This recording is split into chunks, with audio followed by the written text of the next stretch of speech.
Okay, so we're looking at ratios and what a ratio is. So a ratio is a quantitative relationship between two amounts, showing the number of times one value is contained or is contained within the other.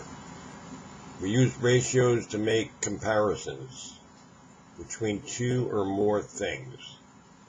So this is just going through. I'm going to do a couple of these and I'll put up the answers. State whether the information is or is not a ratio. If it is a ratio, state the two things being compared. Alright, so this is an example here. 32 miles per gallon. Per means divide. So yes, it's a ratio. The first thing is miles, and the second thing is gallons. So I'm going to do this one. 200 acres. Well, no, it's not a ratio. It's just one thing. Acres. 120 inches of snow. No, it's just one thing. It's not a ratio. You're not comparing two things. 80 inches of snow per year. Per, again, means divide. So, yes, inches of snow. This is definitely a ratio. This is inches of snow. And the thing, too, is year.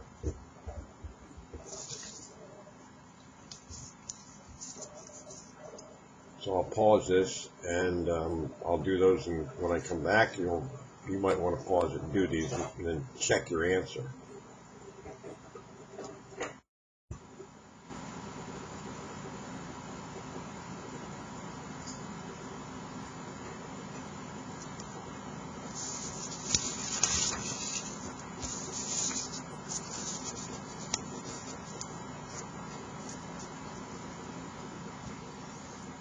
Okay, now I'm going to do these.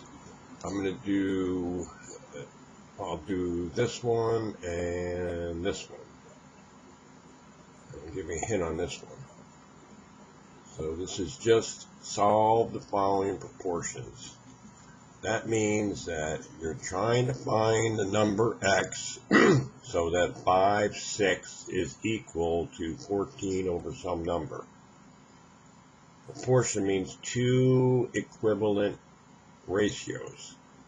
This is no different than we were back using a tape measure, and we found that 1/2 is the same as 4/8. 1/2 is the same as 4/8. Okay. So we're going to use our fundamental technique of cross multiply and divide.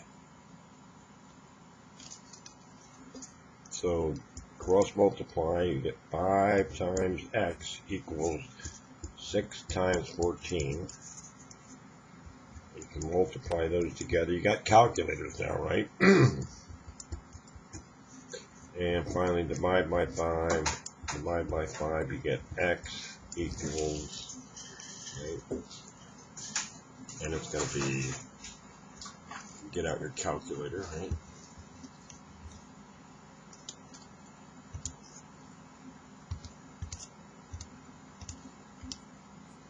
16.8.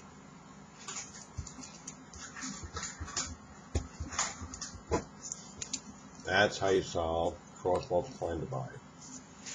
This one's a little trickier. I'm going to work it through, okay? So we're going to get 10 times x plus 3 equals, cross multiply, 7 times 30. Put that bait back in.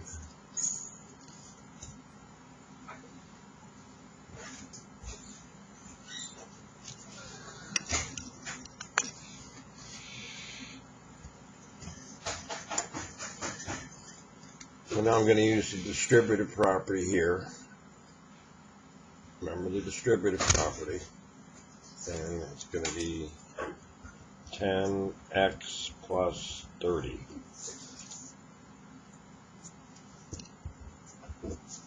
equals 210.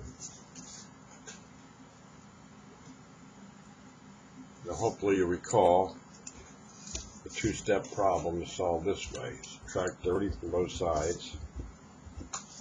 30 plus 30 is 0.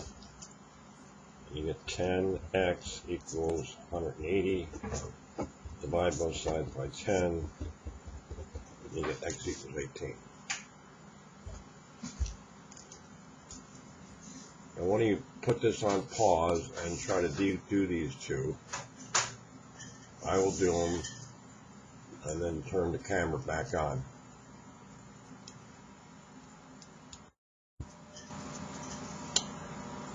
So I did this one here and this one here. You could have divided this by two-thirds. If you did that, you still should get this answer. And if you don't get this answer, then you may not have put your parentheses in the calculator. When you do fractions, best to put them in the calculator with parentheses. So the calculator one here would be 30 divided by parentheses 2 divided by 3. If you divide both sides by 2/3. Right, now we're going to look at these 4 problems here.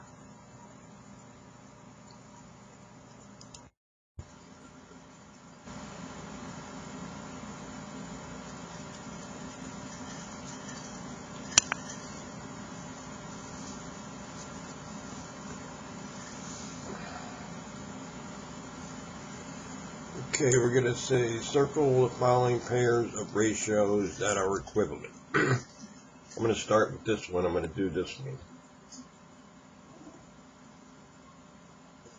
So this means 3 ways to look at this. 4 to 20, 4 colon 20, first thing, second thing, ratio. Or 4 to 20 as a fraction. And we're asking if that equals 6 over 30. Now are they equivalent, right? That's what they're asking. So I'm going to make this into, I'm going to reduce these fractions and see what I get. You know, I can get 2 over 10, hopefully you can see that. And then I get 1 over 5. If I divide this by 6 over 6, I get 1 over 5. So they're equal, so the answer here is yes. Now I'm going to put this on pause, let you do these here, and you come back and check your answers. So you pause it.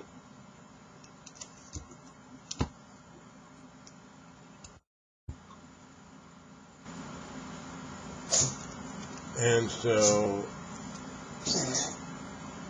you can hit pause again and look through my logic here. This one, I converted both of the fractions into decimals, and the answer there, I should have wrote it down, is no. This equals this equals this, the answer is no.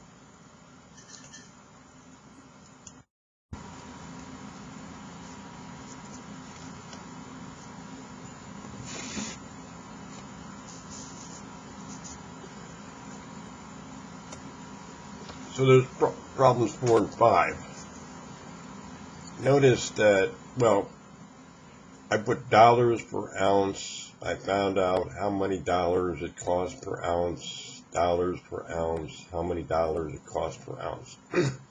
I could have put ounces per dollar, but then you got to be careful about interpreting the results.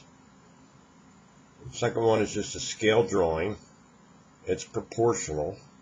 So basically 40 over 2 inches is the same thing as 70 feet over 3.5 inches.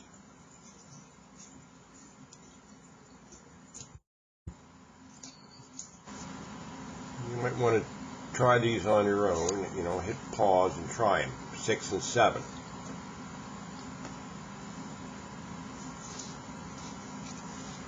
Basically get 28 miles per 1 gallon. That's a ratio. So how many gallons does it take to drive 100 miles? Well, it's got to be another ratio, and the 100 miles should go on top, and the gallons, which I don't know, is X go on the bottom. Then it's just cross multiply and divide. I'll put the answer up. A large 24-ounce can of soup costs $3.25. What is the cost per ounce? And this one is flipped. How many ounces do you get per dollar? So I'll pause it. You should pause it, do these, and put these up. So there's the answers. And notice I write the units down, dollars per ounce. So this ratio here is equivalent to this ratio here. These two ratios, they say form a proportion. Now I want ounces per dollars. So there's ounces per dollars, right? So I'm going to let you take a shot at 8. I would hit pause if I were you, and I'll put the answers in. With a little bit of an explanation. There's a logic here. Let's just do the first one anyhow. Determine if n, which is here, must be larger or smaller than 3200 in order to make a proportion. Answer is larger or smaller. Do not solve the problem. Use logic. Alright, well this first one here, 3 is obviously less than 5. Therefore, n has got to be less than that. Doesn't make any sense, right? That should make perfect sense to you. If n was larger than 3200, this number would be more than 1, because 3200 over 3200 is 1. So the answer is smaller than 3200.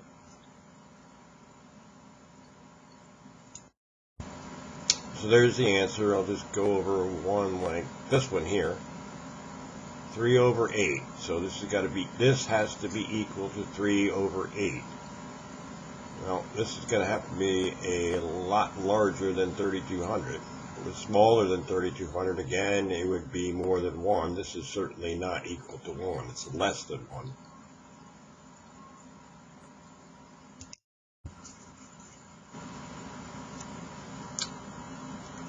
So try number 9 on your own. If I need to give you a hint. It says a farmer's squash patch consists of a combination of winter squash and summer squash. I don't know why that plant's there twice. The ratio of winter squash to summer squash is 7:2. So 7 winter squash for every 2 summer squash. That's a total of 9, right? When you add these two together.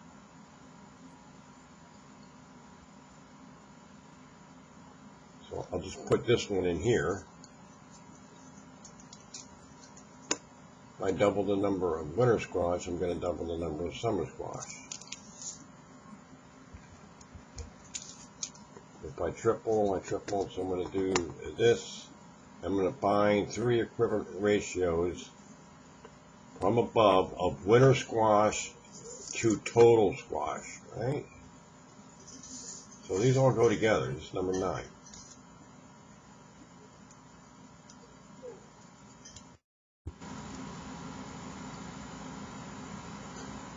So you can hit pause and look and see what I did, see if you can match it up. Importantly, if you know one ratio, like winter squash 7:2, all these other ratios are the same, and if you add up summer and winter squash, you get 9.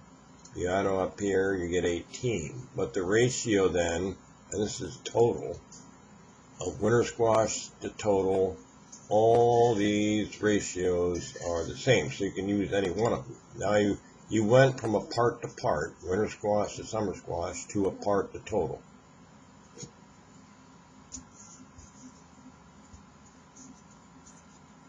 And here's how you would solve this problem now.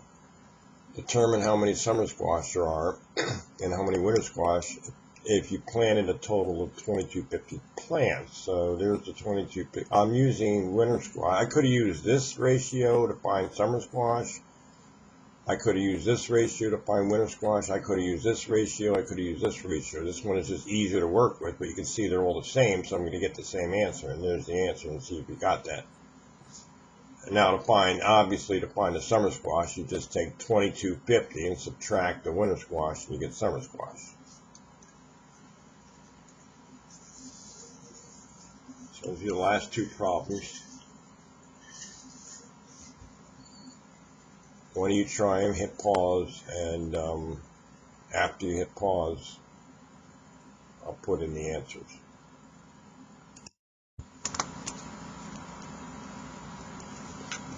So there's the last two problems. You can put it on pause, and I think by now you should be able to get those by at least looking at what I have.